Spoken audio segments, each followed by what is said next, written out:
The lawyer looked up from the will and said my brother's name twice. Like he needed to make sure he had read it correctly.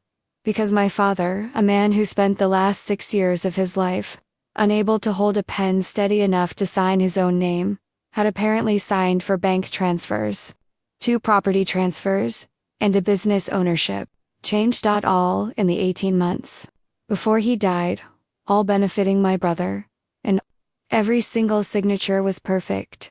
Too perfect. My father's hands shook so badly by the end that he could not hold a coffee cup without spilling it, but somehow, according to the paperwork, he had signed his name in flawless, steady handwriting for separate times to give my brother everything. I sat in that lawyer's office and I knew, immediately, with the kind of certainty that arrives in your body before your mind catches up, that my father had never signed those papers at all. My brother had, and it took me the next 8 months to prove it. If this is your first time here, welcome. I'm Kayla, and every single day I share a true story about the things families do to each other in the dark, and what happens when the truth finally reaches light. Subscribe now so you don't miss tomorrow's story. Now, let me take you back to where this one actually began. My name is Emily Carter. I am 38 years old, and for most of my life, I believed my older brother Daniel was simply a better person than me. Not better in a competitive way. Better in the way people are sometimes just born easier to love. Daniel was charming before he could walk. He was the kind of child teachers wrote a joy to have in class about, unprompted, in every single report card. I was fine. Fine grades, fine friendships, a fine, unremarkable kind of good. Daniel was radiant. And our father, Walter Carter, adored him in the specific, slightly blinding way that some fathers adore their firstborn sons. Our mother had passed when I was 22, from cancer, quickly and cruelly. After that, it was just the 3 of us, my father, Daniel, and me, orbiting a grief none of us discussed properly. My father built a modest fortune over 4 decades, running a regional hardware supply company out of Ohio. Nothing glamorous, but steady, profitable, the kind of business that quietly makes a family comfortable, without ever making them rich enough to be written about. Daniel worked in that business alongside him for 15 years. I did not.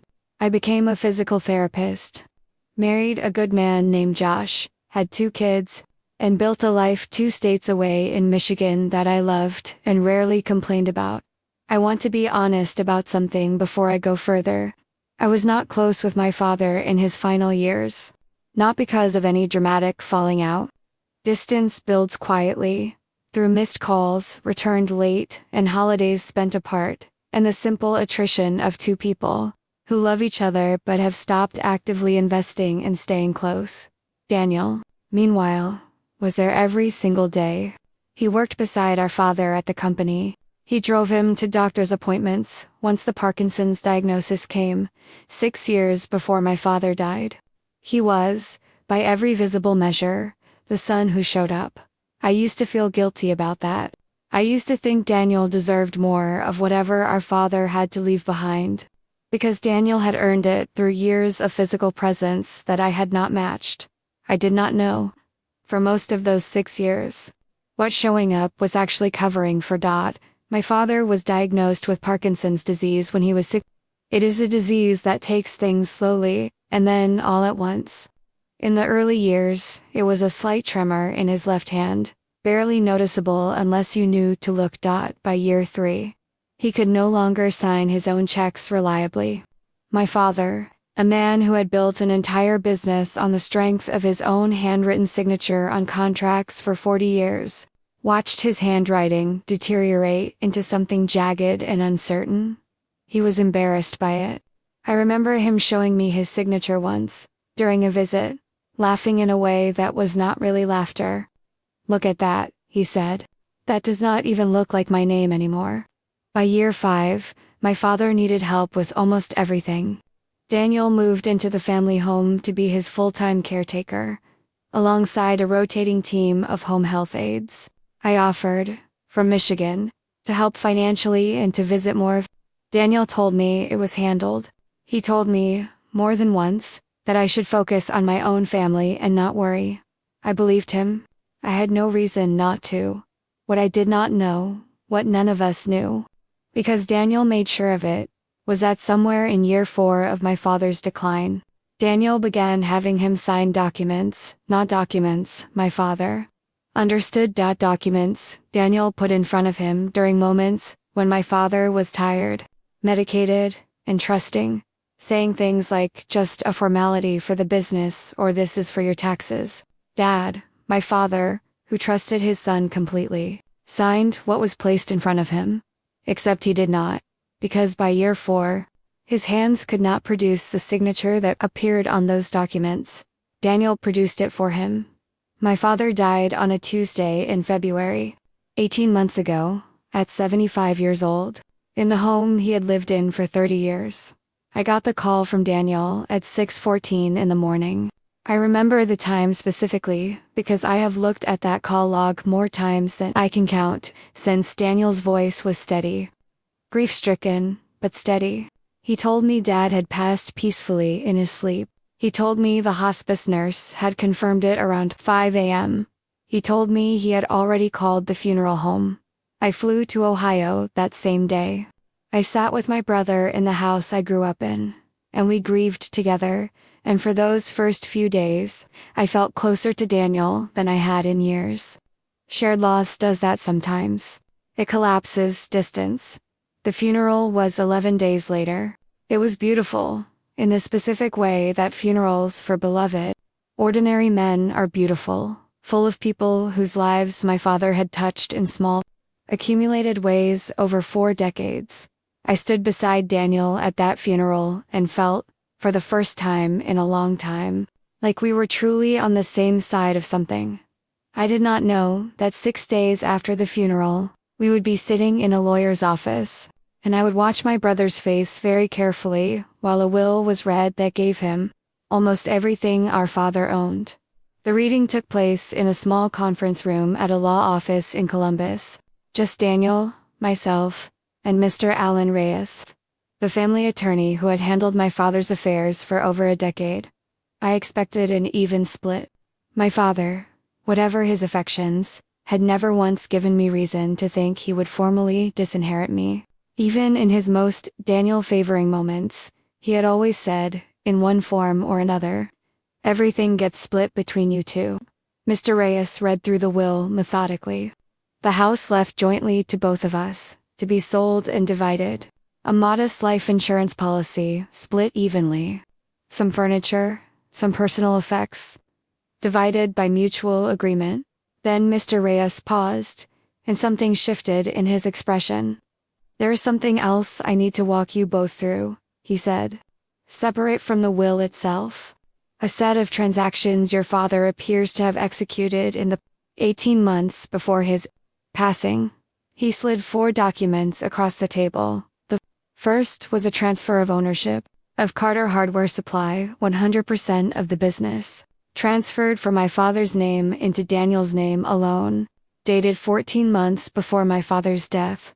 The second and third were bank transfers, totaling just under $400,000, moved from my father's personal investment accounts into an account solely in Daniel's name, dated 11 and 8 months before his death, respectively.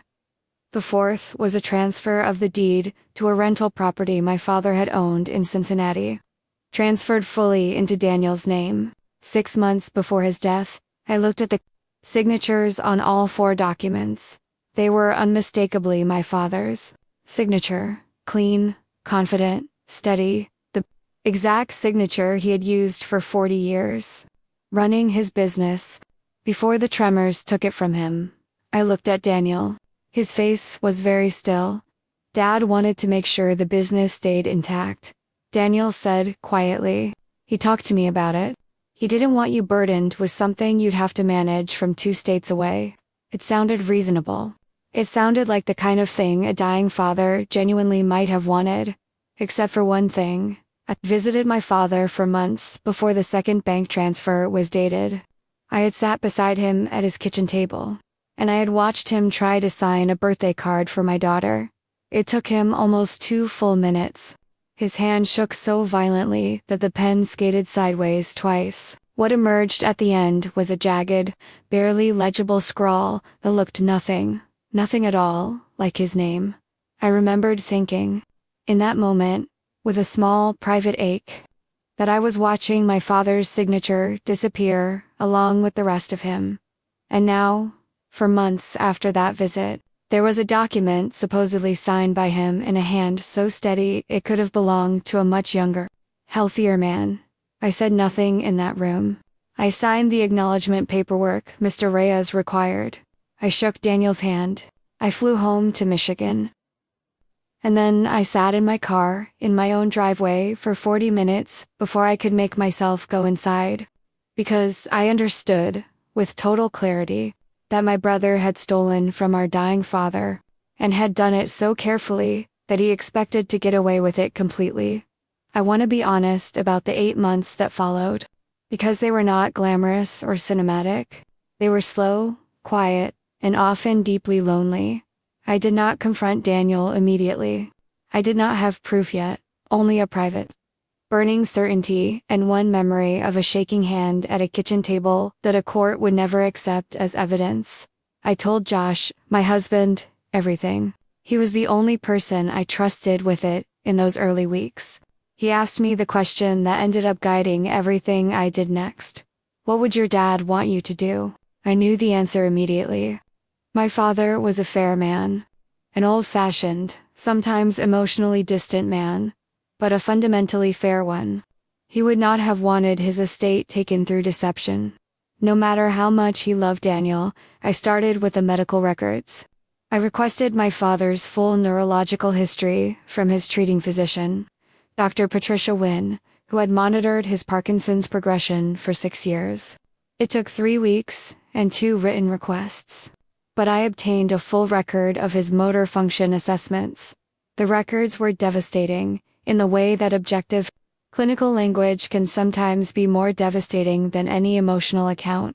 By the date of the second bank transfer, my father's neurologist had documented, in a routine visit note, that his fine motor control had deteriorated significantly, that he was unable to reliably complete handwriting tasks, and that the family had been advised to consider power of attorney arrangements for financial matters going forward. My father could not have produced the steady signature on that document his own doctor had written, in a clinical file 11 months before he died, that he was functionally incapable of it. I hired a forensic document examiner named Richard Alvarez, a retired detective who specialized in handwriting analysis for legal disputes.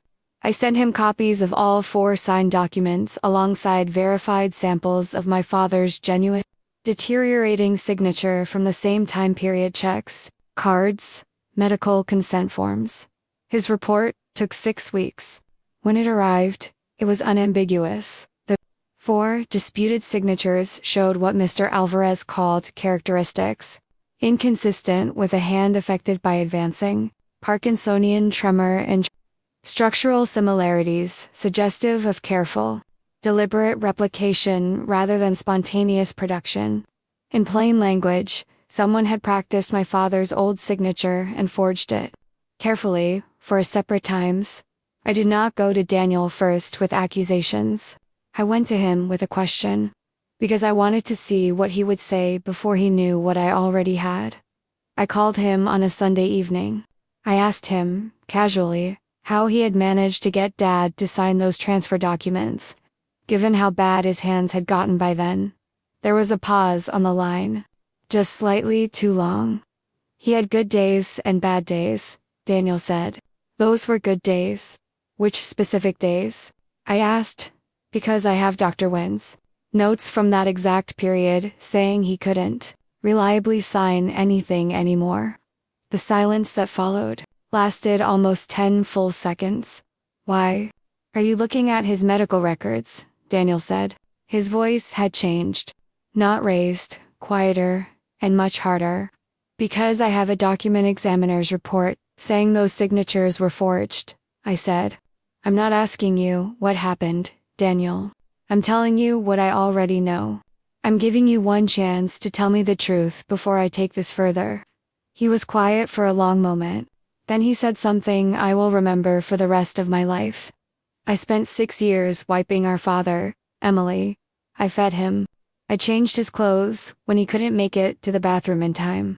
I sat with him through nights so bad the hospice nurses said most families don't make it that far without breaking. You sent flowers from Michigan. I earned that business. I earned that money. I did not steal anything. I collected what I was owed. I let that sit for a moment before I answered.